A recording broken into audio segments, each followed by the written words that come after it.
Welcome to the 1980s.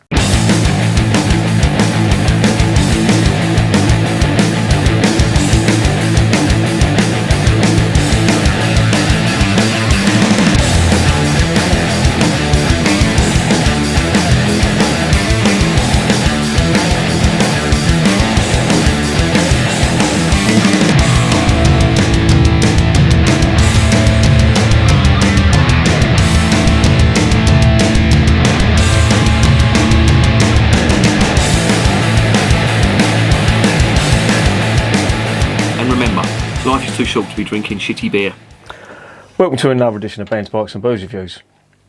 I'm not going to talk about the sun. It is fucking sweltering out there. Honestly, I think it's up in the 90s. It must be about 95 outside. I'm not venturing out. I've had, not my fingers burnt, my face burnt, so I'm not going out there. But I've got a little bit of a different one today. Now, I don't know if you've seen some of my videos before, but there's quite a few occasions when I'm talking about pale ale and saying that, you know, mix it with a lager, you'll get a light and lager. I managed to track down a bottle of light ale from Courage.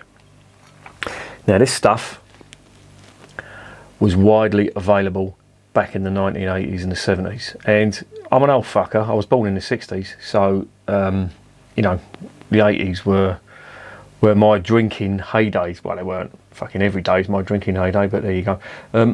These were widely available. You'd see them if you walked into a pub. You don't see it, well, you rarely see it now unless you walk into some old school pubs. But back in the 80s, you'd walk into a pub and you'd have all your draft beer on the side of the like the bar. You know, you'd have all your pumps and like your keg stuff and all that. And on the shelves behind, you'd have all these, and these would be just like room temperature. Pubs were, I'm not going to say the 80s were cold, but it's my abiding memory is fog from the 80s, fog and snow. And don't worry, this ain't going to be a fucking Uncle Albert during the war story, right? But you'd see these on the shelves behind the bar staff and all that. And a very popular drink, especially down south. I don't know whether you got it up north. You may have done, but you'd get light ale and a lager. Now, what it was you'd have your pint glass, you'd have your bar staff pulling the pints, and they'd fill it. It was supposed to be half a pint, but they 9 times out of 10, unless you had a really fucking tight bastard behind the bar, they'd give you over half a pint, and of course this is over half a pint as well, so you'd basically be getting more for your money, and that's why people drank it. It wasn't, I loved light and lager. I went for a phase of drinking light and lager, and then I wanted to light and bitter as well. I should get another bottle of this and do a light and bitter, but the reason I'm doing this is because I had a can of this that I've just reviewed, and it's Dab. Now, Dab was around in the 80s, I do remember it, and you could buy kegs of this. This was the first beer that you could. Well, you had the Watney's Party 7, which was like a bitter or a pale ale. I can't remember what it was, but you had them. That was fucking terrible stuff. And you also had these. You could buy these, and this was a keg.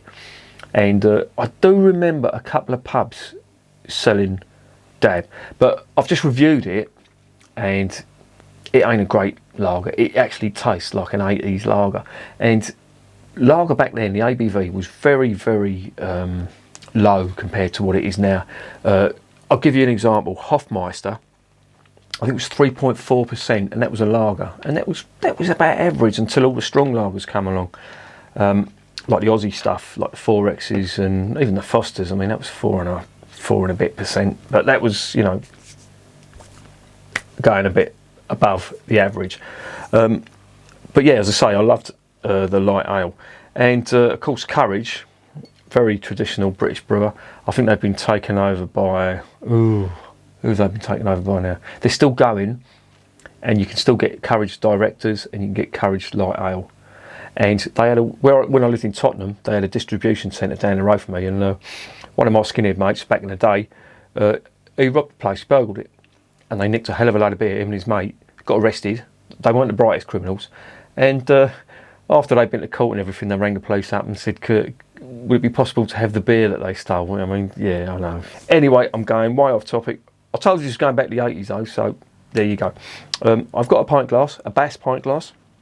I've got a bottle of Courage light ale, and I've got a can of Dab, which is basically 80s shit lager. So what I'm going to do, I'm going to do a quick check on the Courage light ale, and I'll mix the two, and I'll tell you what the score is.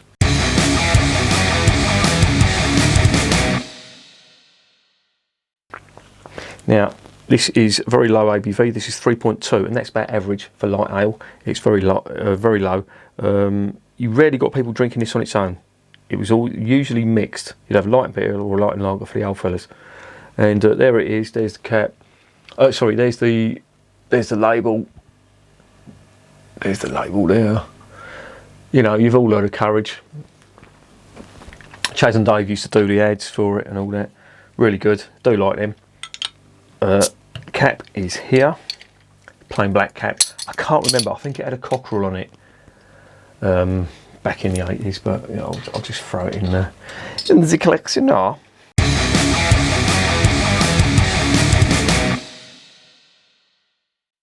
On the nose, the light ale. Yeah. Faint malt. A little bit of hoppy spice to it, and that's about it. I'm just going to pour a little bit in here because I just want to see what it's like. So, yeah, on the nose. I'm just going to drink it. I'm not going to analyse light ale, for fuck's sake.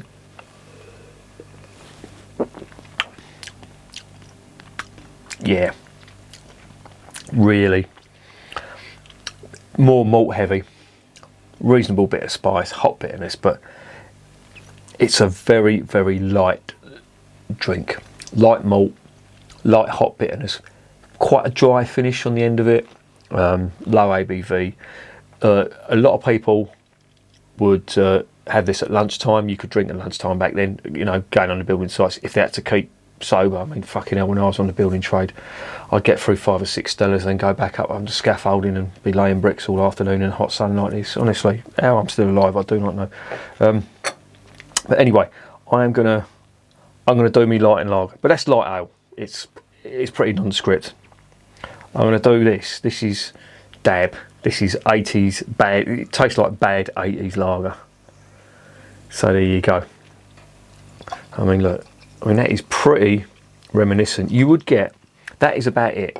That's what it would look like. It'd be in a dirty glass like that. You'd have all the bubbles sticking to the side. You wouldn't have much of a head on it at all, and if you did, it would dissipate at a rate of knots. Then you'd get your light ale. You'd pour your light ale in.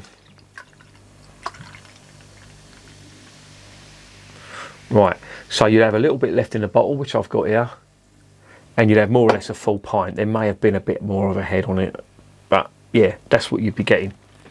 So this is your light and lager, right? What does it smell like? Oh, it doesn't smell of anything. There's vague malt and vague hops. Yeah, so this is going to be memory lane for me.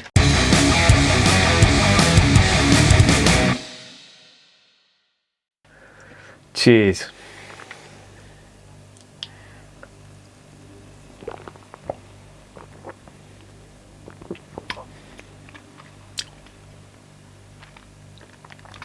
It's pretty much as I remember it. It just tastes like cheap lager. The light ale really was just a filler, you know. Well, that's why we done it. And it's why I done it as well. It was to get more of a pint for the price of a pint. It wasn't that it tasted nice. It wasn't that it was, you know, exceptionally flavoursome. And it wasn't that it was just, you know, a very refreshing drink. It was just, you'd get more for your money. Back in the 80s, you know, people don't realise it now, we were fucking skint. There's a really good film out called Meantime. It's directed by Mike Leigh. If you watch that, that's how I remember the 80s. And it really was, you know, hanging around council estates. Yeah, we was all skinheads back in the early 80s, you know, knocking about on council estates. getting into fights, you know. That's what it was. That was sort of my upbringing in Tottenham. And our local estate, of course, was the Broadwater Farm Estate, you know, famous for the riots and, you know, unfortunate death of the policeman there during the riots. But that was where I used to knock about. And when I was old enough to drink, you know, I'd go into the pubs in Tottenham and Enfield, just up the road, and Edmonton, and just drink lager and light and lager. You know, if we were a bit skint, we'd be buying light and lager to make the evening sort of eke it out a little bit, so we wouldn't be, you know, necking back pints and then at the end of the night have no money and closing time hadn't rung. But this is it. I mean, that is how lager looked in the 80s. There's no head whatsoever. It wasn't flat, it was quite gassy, and it was pretty flavourless.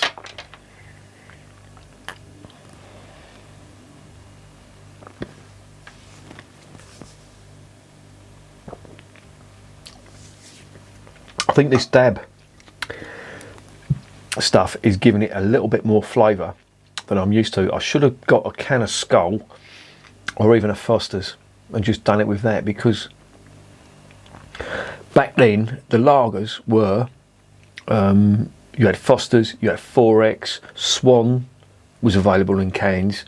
You also had, what was it, Hofmeister, Stella. You'd get Stella back then, and the Stella was quite strong. If you know, that's where Stella got its reputation, because it wasn't really that strong. It was 5.3, which nowadays is nothing.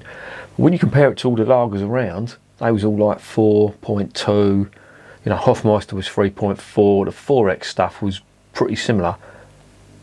Stella was like 5. I think it was 5.5 back in the day, and they've reduced the ABV twice, I think, since. But yeah, it was different. It was different back then. It really was.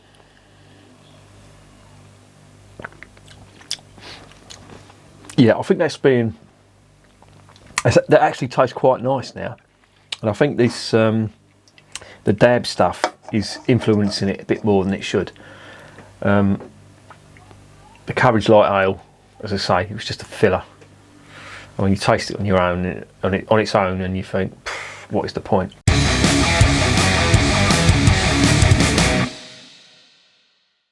So what's the verdict on light and lager? Well, I was sort of brought up on this stuff along with other shitty lager that was around in the 80s.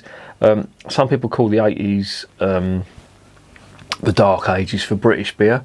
Personally, I don't think it was. I think some of the ales were really good, but I didn't drink much of it. You know, the bitters that I drank then were John Smith's. Tetley's was around as well. You could get Tetley's, and there was another one. Oh, you could obviously get the Courage. Ben Truman. Who was the other one? You could get Directors as well. Directors was another one. But yeah, for us Herberts, we were all drinking lagers and light and lager when we were skint. But yeah, would I recommend light and lager? If you really want to see how bad British beer was, or no, the British beer drinking experience in a pub for teenagers and 20-somethings, try and light and lager with sage. I'm doing it, to be honest, and this is, you know, this is upmarket for me. If I was drinking this in the 80s, people would think I was like a bit pretentious, but try it with a can of Skull, a can of Foster's, even, you know, Stella if you want. I don't know how similar it tastes. I didn't drink much Stella. I couldn't fucking handle it. Stella was fucking lunatic so back then. It is nondescript. It is the perfect beer for someone who doesn't like the taste of beer. Not who doesn't like the taste of beer, but who doesn't know different. And I don't want to sound condescending or snobby when I say that, but it is. But I have to say, the Dab stuff is really influencing that, and it's giving it quite a nice malty finish. That is not the worst beer in the world, I have to say. I'm not going to give it a mark. Doesn't warrant a mark. This is just self-indulgence for me, and just relaying a bit of information for you, you know. Light and lager is dead now. You wouldn't get that in a pub. You walk into a pub now and you ask for a light and lager. It happened about 6 years ago. I was in a pub in Wood Green when I lived in London. I was in a pub in Wood Green with a mate. And the geezer walked in, old boy, and he said he wanted a light and lager. And the barman looked at him like he had two heads. And he said, a light of lager, trying to be fucking smart. A light of lager, pray tell, what is that? And he looked to me and my mate and he said, can you fucking believe this? And my mate, he's a bit of a pedantic little git. He explained to me what a light and lager was put it this way, in ways that only a Cockney could explain it to you. That's all I'm going to say. There was a lot of F's, there were lots of C's, and the barman was not impressed. So there you go. And remember, the 80s were pretty dark times.